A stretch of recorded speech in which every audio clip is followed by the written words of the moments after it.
Hola, bienvenido a una clase más del libro de Salmos. El día de hoy veremos el Salmo 47. Pues bien, antes de empezar, me da mucho gusto que Dios me dé la oportunidad de poder compartir con ustedes un poco más de la palabra.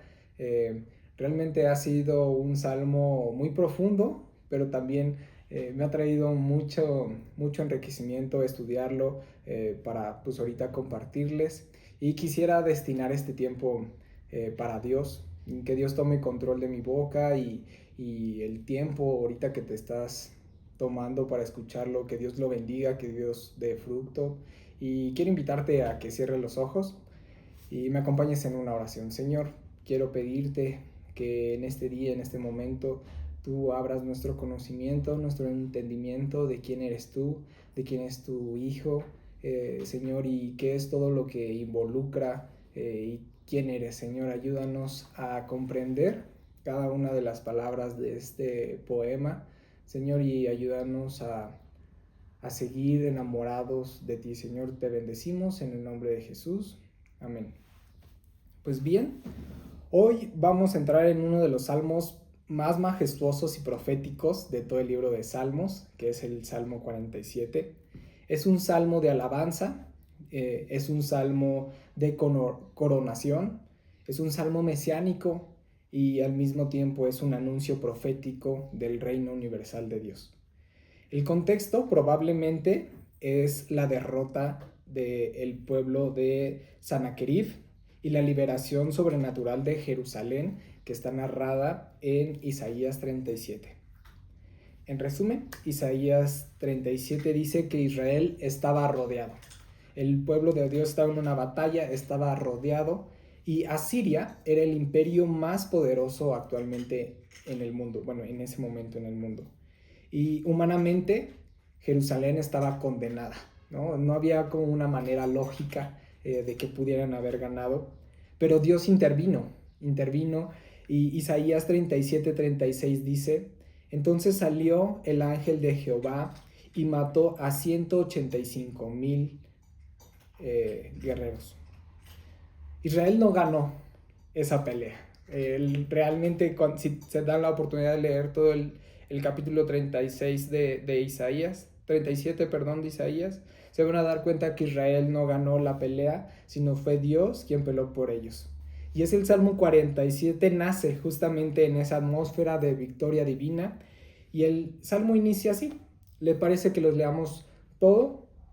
Del 1 al 10, que son los versículos que vamos a ver, y después los vamos desmenuzando, probando un poquito de todos lados, y que Dios enriquezca este banquete. Dice, versículo 1: pueblos todos, batid las manos, aclamad a Dios con voz de júbilo, porque Jehová el Altísimo es temible, Rey grande sobre toda la tierra.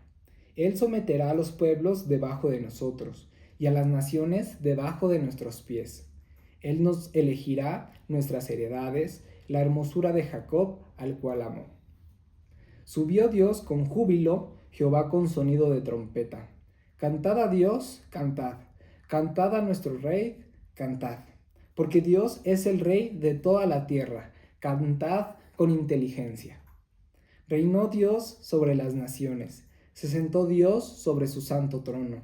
Y los príncipes de los pueblos se reunieron como pueblo del Dios de Abraham, porque de Dios son los escudos de la tierra, Él es muy exaltado. Y así como lo leemos, pues está muy cortito, pero ahorita con el estudio espero que puedas ver toda la riqueza y lo puedas leer en tu momento, en tu intimidad con Dios, un poco más despacio, un poco más, sí, más despacio, y que Dios te pueda seguir hablando a través de este salmo durante toda tu vida. El salmo inicia diciendo: pueblos todos, batid las manos, aclamad a Dios con voz de júbilo. Hay hasta una canción, ¿no? Viejita de ese versículo, y está bien padre, me recordó eso. Pero hay algo importante.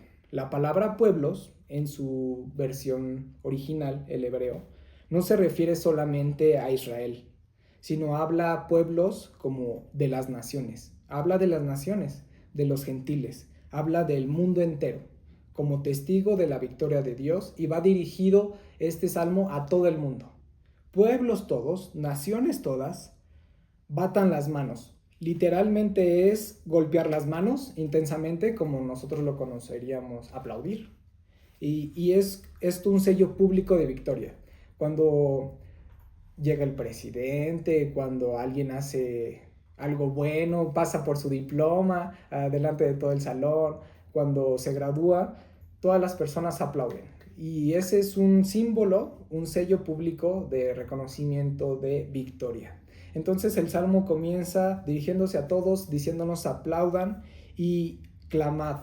Clamar a Dios es todavía más fuerte que solamente cantar, sino clamar es un grito de guerra, es un estruendo de triunfo, es como en la UNAM el Goya, ¿no? Es ese grito que implica una pasión, un reconocimiento, un orgullo, es un estruendo de triunfo, ¿vale?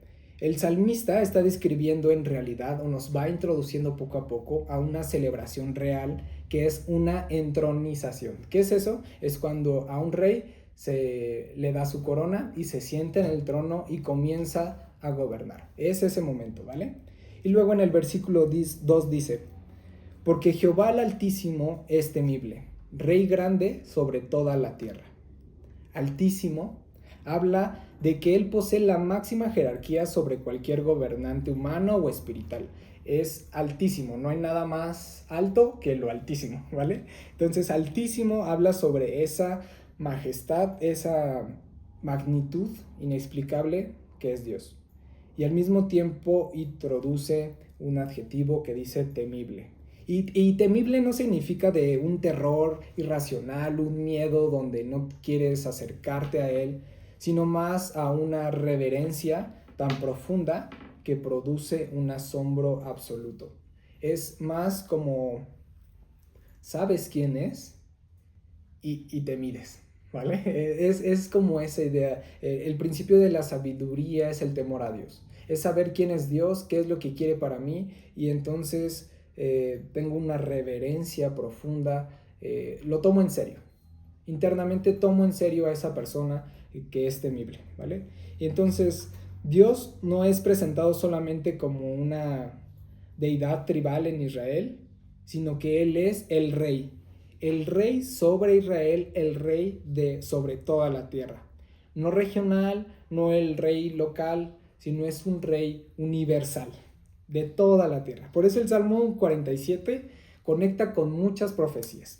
En Zacarías 14:9 dice, Jehová será rey sobre toda la tierra. Y el Nuevo Testamento lleva esto todavía aún más lejos. En Apocalipsis 1:5 dice, llama a Cristo como el soberano de los reyes de la tierra. Entonces el Salmo nos empieza hablando de Jehová, pero termina apuntando hacia Cristo, reinando sobre las naciones. Entonces en el versículo 3 dice, Él someterá a los pueblos debajo de todos. La palabra someterá implica que va a poner un orden, va a poner disciplina, va a subyugar, va a dominar y va a establecer un dominio.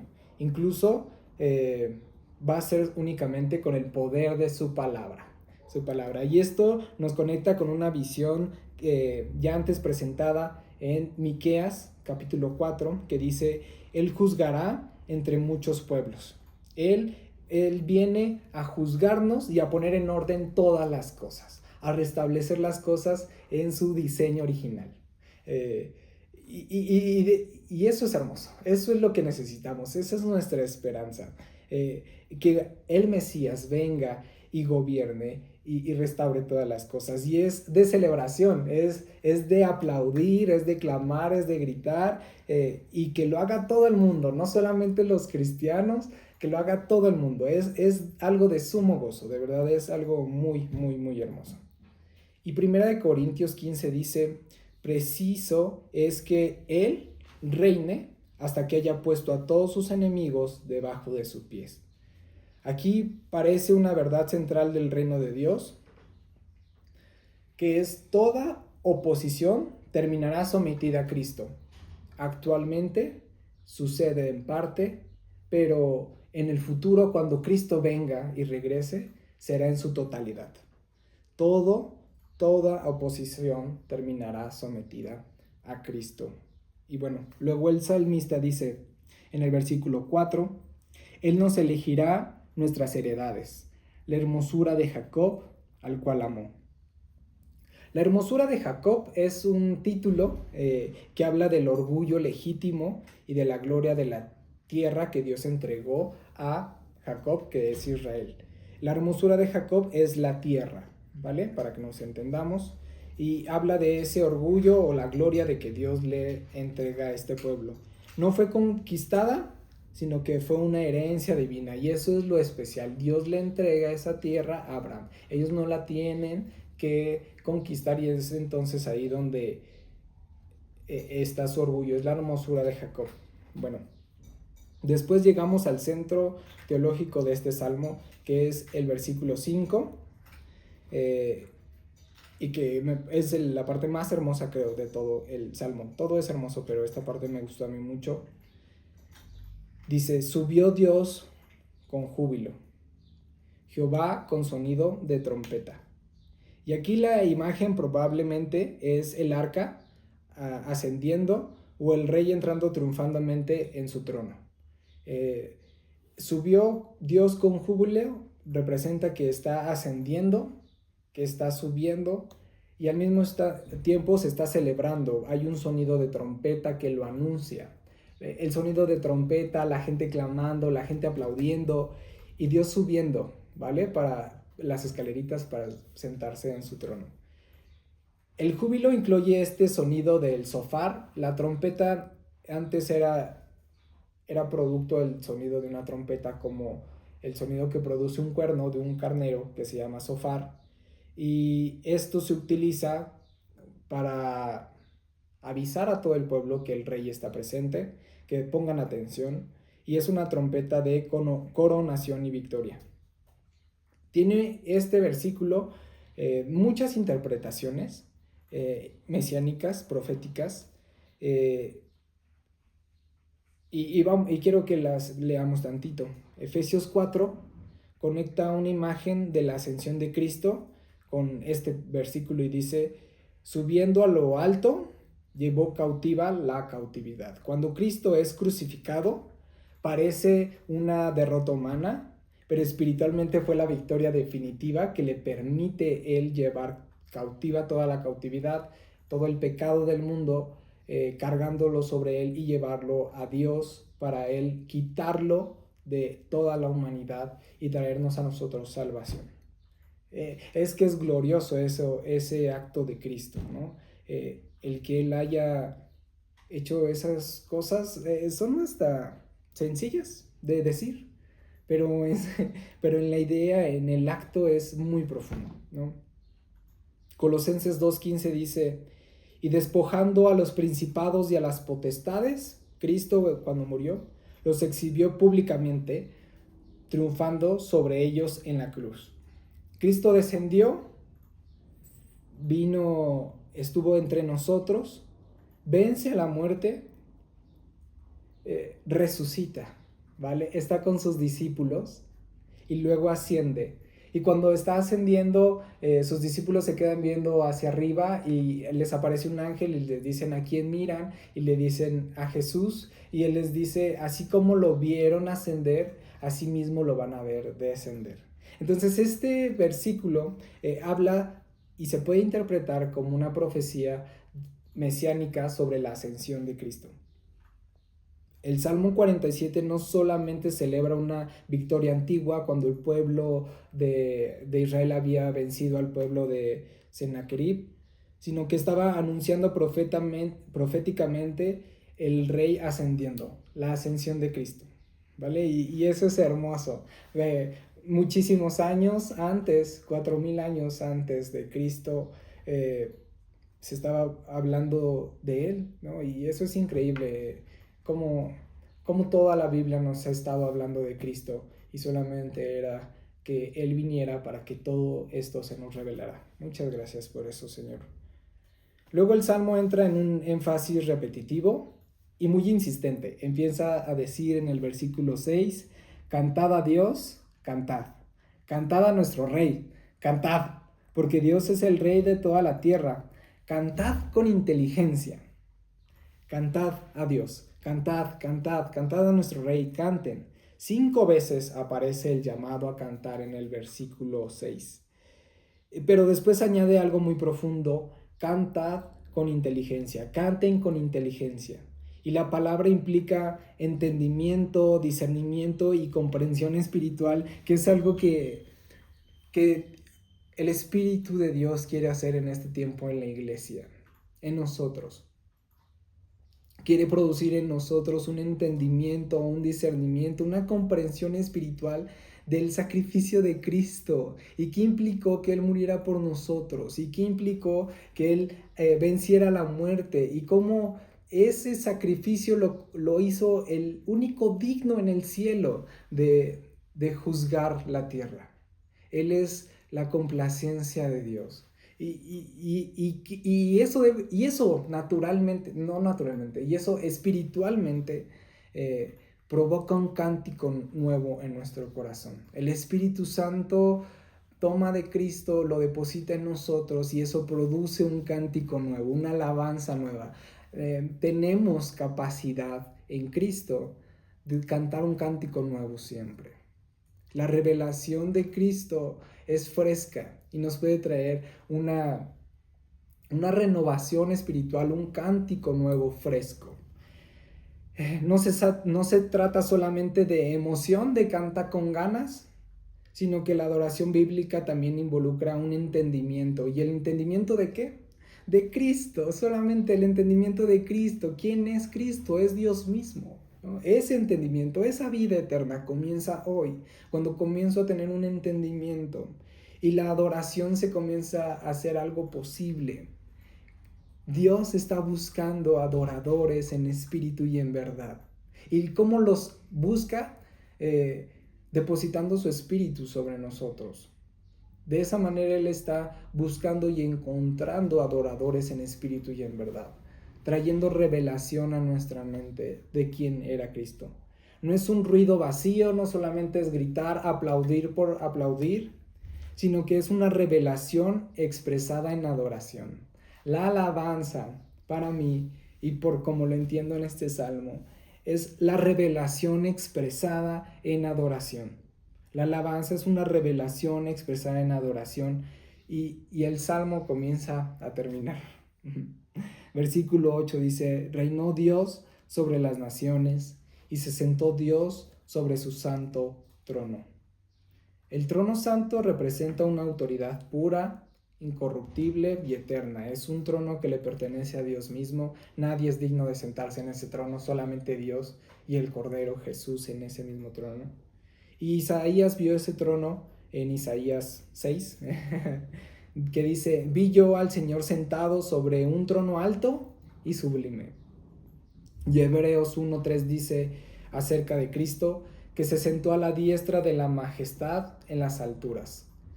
Está sentado Dios en su trono y a la diestra está Cristo, intercediendo por ti y por mí, siendo un sacerdote con un sacerdocio eterno, con un sacrificio eterno, con un valor incomparable a todo lo demás. Alguien que realmente permitió la entrada directa con Dios y una limpieza total de nuestra conciencia para poder acercarnos con Dios y tener intimidad.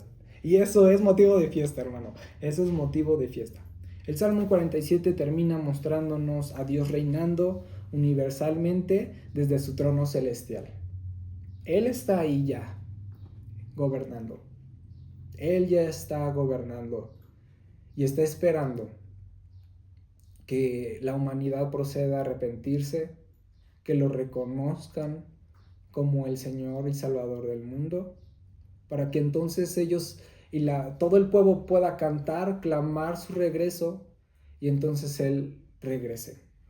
Él solamente está esperando que sus enemigos sean puestos por el estrado de sus pies. Sus enemigos están vencidos. El dictamen ya se dio, la victoria ya se ganó. Solamente que falta que Cristo venga a reclamar lo suyo. Pero todavía hay algo más impactante, ¿vale? En el versículo 9 dice, los príncipes de los pueblos se reunieron como pueblo del Dios de Abraham.